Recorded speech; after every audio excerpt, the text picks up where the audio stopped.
محترم دوستوں، بزرگوں، بھائیوں، آج آپ کے سامنے جو تلسماتی مجرب ایک نسخہ اور ایک بہت بڑا عمل پیش خدمت کر رہا ہوں، اس کے فضائل اور فوائد اتنے بے شمار ہیں کہ ہمارے صفحہ کرتاس سے، ہمارے قلم کے جتنی بھی پاور ہیں ان سے، اور آپ کے ذہن اور عقل اور دماغ میں جتنی بھی فوائد اور اس کے کمالات موجود ہیں ان سے بھی ماوراء الورا ہے۔ وہ عمل کیا ہے؟ باطنی آنکھ ہے۔ اصل میں باطنی آنکھ کے ٹاپک پہ ہر بندہ جسارت کرتا ہے کہ میں ریسرچ کروں اور اس کو حاصل کروں یا لوگوں تک پہنچا دوں، لیکن اس کا جو ماخذ اور مرکز ہے وہ شفاء القلوب، جلاء العیون، اور ایک تیسری کتاب ہے کشف الصدور، علامہ جلال الدین سیوطی رحمۃ اللہ علیہ کی۔ اب جس نے شفاء العیون اور کشف القلوب پڑھی نہیں ہے اور اس کو عربی آتی نہیں ہے تو وہ اس چیز پہ کیا ریسرچ اور تحقیق کرے؟ بات یہ ہے کہ پرزے کے ساتھ پرزہ ملانا ہوتا ہے، اور کچھ ایسے اللہ پاک نے قدرتی طور پر انسان کے اندر صلاحیتیں اور استعداد اور کمالات اور کچھ ملکات رکھے ہیں۔ ان استعدادوں کو انسان جب اللہ پاک کے احکام پر استعمال کرتا ہے تو یہ ساری جتنے پردے اور حجابات ہیں یہ ختم ہو جاتے ہیں اور انسان کو ایک تیسری آنکھ لگ جاتی ہے۔ اب یہ دو آنکھیں تو ظاہر کو دیکھ رہی ہیں، دیوار کی اوٹ میں کیا ہو رہا ہے، جو میرے ساتھ بول رہا ہے وہ کیا کہہ رہا ہے، کس حال پہ بیٹھا ہے اور کیا سوچ رہا ہے، اور وہ جو میرے ساتھ بات کر رہا ہے اس میں کتنا سچا ہے اور کتنا جھوٹا ہے۔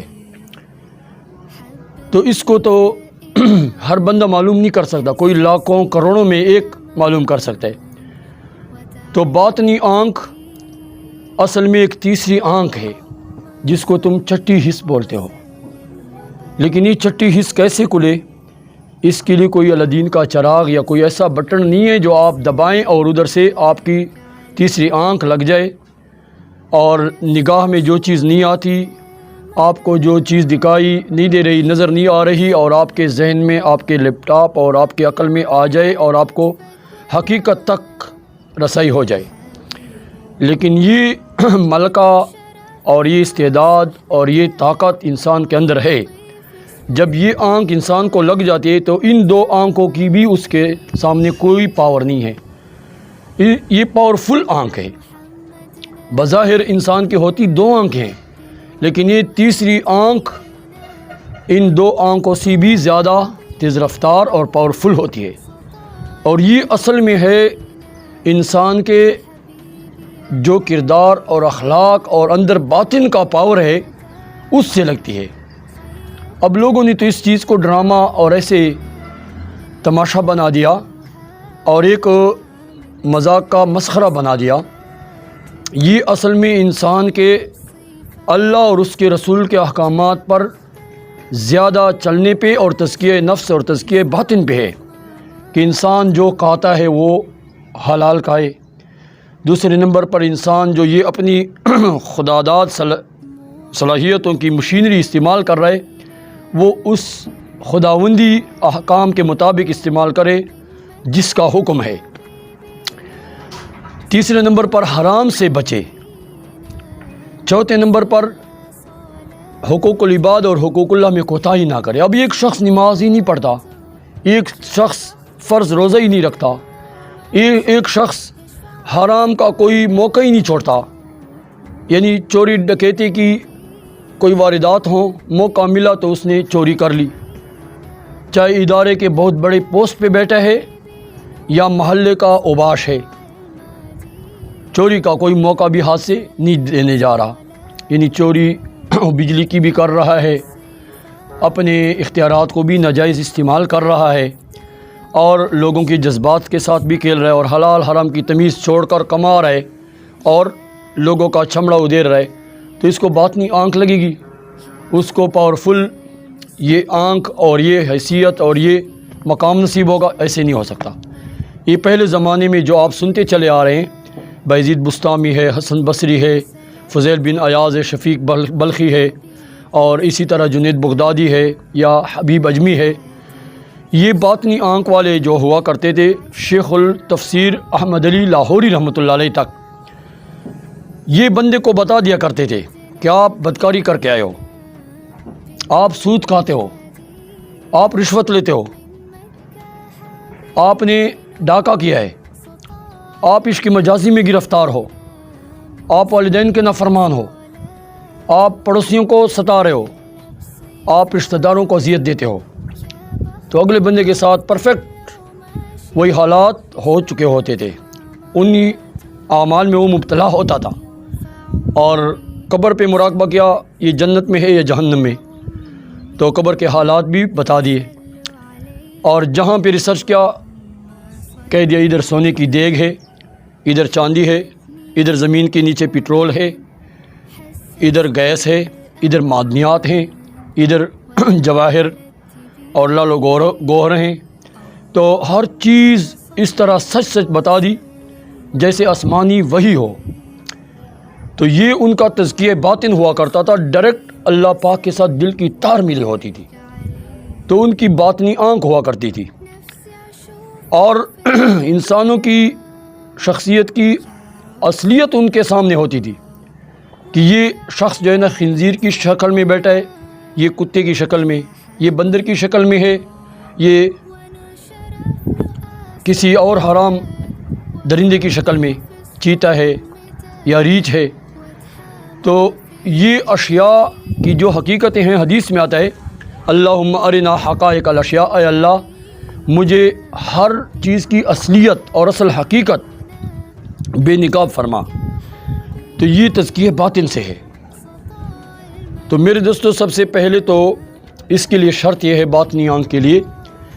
کہ انسان ہر قسم کے حرام سے پرہیز کرے اور فرائض اور واجبات میں کوتاہی نہ کرے، یعنی اللہ پاک کے احکامات بجا لائے۔ اب آپ کہتے ہوں گے کہ یہ کام تو بہت مشکل ہے، میں تو فرض نماز بھی نہیں پڑھ سکتا، اور پھر عورتیں ہیں تو وہ تو قضا کر لیتی ہیں، بعض اوقات بے پردہ پھرتی ہیں، بعض اوقات اور ان کے ناخن پالش وغیرہ ہوتی ہیں، تو یہ مقام وہ حاصل نہیں کر سکتے جو لوگ احکامات الہیہ پر عمل نہیں کرتے۔ اور اس لیے آپ ریسرچ کریں، غیر مسلموں کو یہ کرامت حاصل نہیں ہے، غیر مسلم جتنی بھی ہیں، اس لیے کہ یہ چیز اللہ پاک نے جوڑی ہے احکامات الہیہ پر۔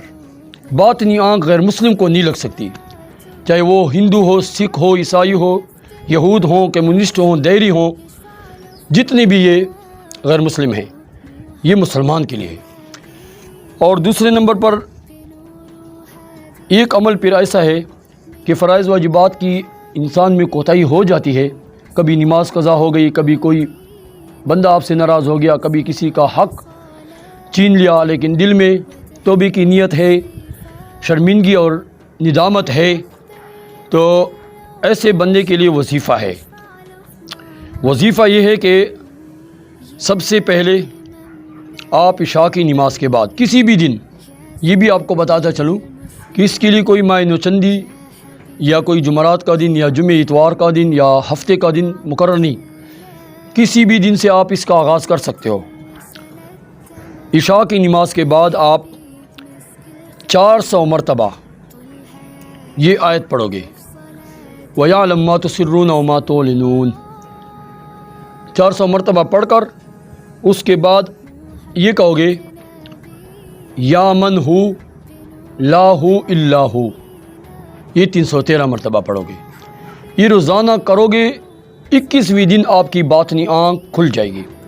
اور جب باطنی آنکھ آپ کی کھل گئی تو سارے پردے حجابات ختم ہو گئے، اور آپ کو اڑتے ہوئے فرشتے نظر آئیں گے، جنات بھی آپ کے پاس جتنے بیٹھے ہوں گے آتے جاتے آپ کو نظر آئیں گے۔ بظاہر لوگوں کو نظر آئے گا یہ چونٹی پھر رہی ہے، آپ کو پتہ چلے گا کہ یہ چونٹی یا مکھی نہیں ہے، یہ جن ہے، یہ سامنے بلبل جو بیٹھا ہو یا کوا، یہ پری ہے، یہ سامنے جو چیل بیٹھی ہوئی ہے یہ چڑیل ہے، تو ہر چیز کی اپنی اصلی حیت آپ کو نظر آئے گی، لیکن آپ نے واویلا نہیں کرنا، پہلے سے آپ نے یہ استحضار کرنا ہے، اپنے ساتھ یہ ایک سمجھوتا کرنا ہے کہ میں نے لوگوں کو یہ کرامت اور یہ مقام شو نہیں کرنا، مشہوری میں نے نہیں کرنی۔ اب ہر بندے کا اپنا ایک مطلوب ہوتا ہے یا اپنی منزل مقصود ہوتی ہے کہ باطنی آنکھ میں کیوں حاصل کر رہا ہوں، مجھے کیا اس کے لیے ضرورت ہے، کیا دقت ہے، تو ہر بندے کی اپنی سوچ پہ ہے۔ ایک عورت اس بارے میں ریسرچ کر رہی تھی، تو اس نے مجھے بتا دیا کہ مجھے 21ویں دن یہ کشف حاصل ہو گیا اور مجھے اپنے خاوند کے بارے میں استحضار کرنا تھا، تو خاوند کے بارے میں اس کو خفیہ ساری چیزیں ویڈیو کی طرح مل گئیں، کیونکہ اس کو اس طرح پتہ نہیں ہونے دیتا تھا، وہ کھلاڑی تھا، کسی قسم کے حربوں کا ایک اداکار تھا، تو اس کو خود چھٹی حص بتا دیتی تھی کہ اب یہ چیز ادھر موجود ہے، اب اس کے موبائل میں یہ چیز موجود ہے اور اس چیز کا استحضار اور ادراک اس کوڈ میں ہے، تو وہ اپنی حقیقت تک، منزل مقصود تک پہنچ گئی۔ اور دوسرے نمبر پر جس طرح میں نے آپ کو بتایا کہ یہ ایک ملکوتی چیز ہے، یعنی خداداد صلاحیت اور استعداد پہ اس کا انحصار ہے کہ آپ خود کو اتنا چمکا ہوا گوہر بنائیں، گوہر نایاب بنائیں کہ اللہ رب العزت آپ کے سارے حجابات ختم کر کے آپ کو یہ چیز استعمال کرنے کی توفیق دے۔ ایک بندے نے صرف ایک دن اس پہ محنت کی، دوسرے دن اللہ پاک نے اس کو حاصل کرا دی، یعنی ایک دفعہ اس وظیفے کے پڑھنے کے بعد۔ اور یہ انسان کے اندر تزکیے پہ ہے، جب تمہارا دل اس چیز کی طرف متوجہ ہو گیا، پردے اور حجابات ختم ہو گئی، پارٹیشن ہٹ گئی، اور پھر آپ کو ہر چیز دکھائی دینے لگی، لیکن آپ نے اس بارے میں واویلے نہیں مچانے، اپنی شہرت نہیں کرنی، اپنی منزل مقصود تک پہنچنا ہے، اور اس پہ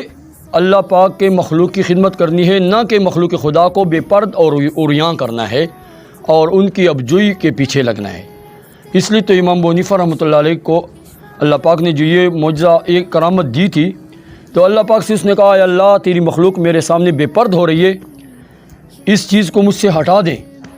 یہ کرامت مجھ سے واپس لے لیں۔ تیرے مخلوق کی میرے دل میں وقار اور عظمت ہوتی ہے، لیکن ان کے اعمال خفیہ جو حرکات و سکانات ہے دیکھتا ہوں تو میری نظروں سے گر جاتی ہے، اور میں یہ نہیں چاہتا کہ میں کسی کی تنقیص کروں، کسی کی ابجوئی کروں، کسی کو ٹو میں جاؤں، تو میری عبادات میں خلل آتا ہے اور مجھے حق انسانی کا اور انسانیت کی تنقیص کا گناہ ملے گا۔ آج تو ہم بے مقصد چیزوں کے پیچھے اور لایانی کھیل کے پیچھے لگ گئے نا، کہ فلاں کیا کر رہا ہے، فلاں ادھر کیوں جا رہا ہے، فلاں کیسے اس مقام پہ پہنچ گیا، فلاں کو کیسے گرانا ہے، اور فلاں ادھر ادھر نظر کیوں آتا ہے۔ بھائی ہر بندے کا اپنا حساب کتاب ہے، ہر بندے کا اپنا لین دین ہے، اس کے کندھوں پہ فرشتے بیٹھے ہیں، تم تیسرے فرشتے اس کے لیے کیوں بنتے ہو؟ لیکن اپنے حد تک آپ کے ذہن میں یہ بات رہے کہ جس منزل پہ آپ پہنچنا چاہیں، مخلوق خدا کی خدمت ہو، اس کی تنقیص یا تحقیر اور تذلیل نہ ہو کہ میں اس ذریعے سے لوگوں کو بلیک میل کروں اور لوگوں کو اذیت دوں، تکلیف دوں، ورنہ پھر یہ پاور آپ سے ختم ہو جائیں گے۔ وآخر دعوانا ان الحمد للہ رب العالمین۔